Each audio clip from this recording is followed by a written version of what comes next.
Olha, tá, e você tinha falado sobre o Múcio, né? A gente tem aí ele como um dos principais, mais questionados ministros nomeados pelo Lula. Claro, você também disse. Não é que o Lula acordou e falou: Ó, tô muito afim de colocar o Múcio no meu governo. Foi uma questão bem negociada aí em relação aos militares e tudo mais. E a última grande polêmica envolvendo ele, que é bem recente, de ontem, se eu não me engano, foi que ele disse que não vai tirar os acampamentos bolsonaristas à força, diz que são movimentos democráticos e que ele tem até amigos lá. Enfim, o que você tem a dizer sobre esse posicionamento do Múcio, e não só isso, mas sobre ele dentro do governo, qual que é o papel que ele vai assumir aí dentro desse governo, se você acha que ele vai durar nesse governo, enfim, se ele tem alguma importância muito estratégica ou se é apenas momentânea. O que você tem a dizer sobre o Múcio, que é o ministro da Defesa, aí, muito elogiado pelos bolsonaristas do Exército? Pois é, Guilherme. O Múcio é o principal problema do governo Lula há 3 dias, né? 3 dias de início do governo, ele é o principal problema. Quando ele foi nomeado, eu verbalizei a ideia de que ele era uma pessoa certa, porque fazia a interlocução que naquele momento nós não tínhamos, né? Mas quando ele começou a trabalhar os seus primeiros atos, eu mencionei isso também aqui no 247, dizendo que ele era a pessoa certa com uma estratégia para solucionar o problema errada, né? Então, naquele momento, eu dizia, olha, eu acho que está acontecendo aqui equivocado, essa ideia de manter hierarquia, de manter os comandantes militares por antiguidade, de não colocar ninguém na reserva, de não bater... Isso está errado, né? Mas eu confesso que eu me equivoquei, porque o problema do Múcio, que meu filho, inclusive, meu filho de 9 anos, não sabe o nome dele, chama ele de Mussi, né?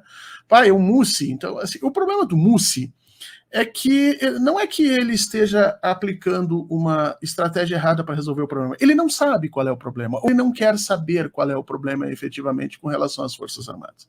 Então não ele é que não ele está aplicando, mas um problema, né? ele simplesmente acha que o problema deve estar no governo, né?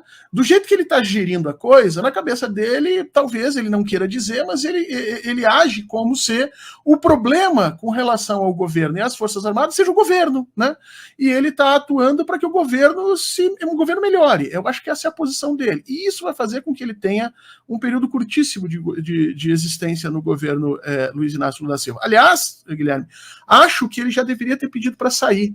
No momento em que os comandantes da Marinha declararam que não iriam à posse dos seus sucessores para não ter que bater continência ao presidente da República, eu acho que naquele momento o ministro Múcio devia ter dito, eu não continuo dessa forma. Porque é um caso de insubordinação brutal. Ocorre que o Múcio parece estar trabalhando por essa insubordinação. Já houve um enorme ruído entre ele e o ministro da Justiça, Flávio Dino. Flávio Dino disse, os acampamentos precisam ser desmontados, são fábricas de terroristas. E o ministro Múcio vem lá à tona dizer, não, são movimentos democráticos. Flávio Dino diz, Jair Bolsonaro agiu de forma ditatorial, contra a lei, nós precisamos medir isso. Múcio diz, não, ele é um democrata. Então, há um ruído muito forte aí. Eu acho que, inclusive, esse ministro vai ser o primeiro a ser substituído. A questão é, em substituindo, nós abriremos uma enorme crise já de imediato com esse estamento militar. Agora, a gente tem que parar para pensar. O que a gente está fazendo? A gente está tapando uma enorme ferida com um band-aid, né? O Mussi é um band-aid, ele está colocado ali em cima como um band-aid, e pelo que eu estou entendendo, ele não quer ser nem band-aid, ele quer deixar que a ferida continue aberta. O que a gente vai fazer? Fingir que não está ali a ferida, fingir que isso não é um problema, isso está daqui a 1 ano, 2 anos, não sei se a gente vai ter essa condição. Acho que esse vai ser o primeiro grande incêndio que o governo Lula vai ter que trabalhar.